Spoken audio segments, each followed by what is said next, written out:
Man eats bread, whether there's a revolution or there's not. Yes, man eats bread, even if his comrades wind up dead. Yes, man eats bread between the rising and the bed. And at some point, man has said, why can't we all just have some bread? But if we all just have the bread, well, who would get ahead? Well, no one, they had said. They just have enough of the bread. Well, that's quite a minefield. Thin ice you have to tread. Maybe you shouldn't say what you had said.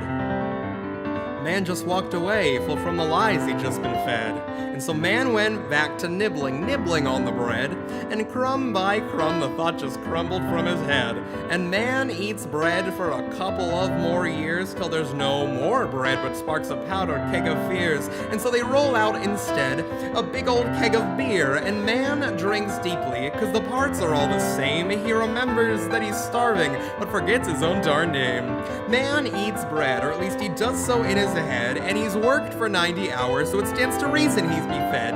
But the pain in his gut feels like burning hot lead, so he's taken to the doctor for a checkup on his head. I see red, man says, looking at all the meds. Have you tried eating bread? The doctor writes down with his pen. Well, there's no more bread, we've gone and run out again. Nonsense, says the doctor, there's plenty more to lend. Well, where can I find some? The man asked and cocked his head. You shoulda worked harder. That's all the doctor said.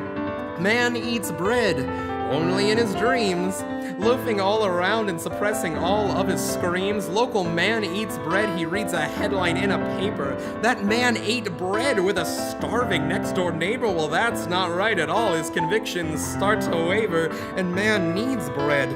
Bread is his to savor, and from years and years ago, he remembers his behavior.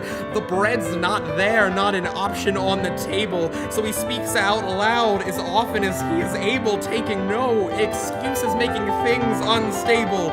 Man eats bread, he says, regardless of position, and I won't spend my life near yeast just bowing in contrition, feeling sorry for a predetermined hell of a position. So rise like dough and multiply and lead the greatest mission, and slice away and cut to size all those who won't listen, and eat your fill and kill all those who dare to miss the vision. And most importantly, remember, when everything is done and said, between the rising and the bed, no matter what you have read, man eats bread. So they shot him in the head.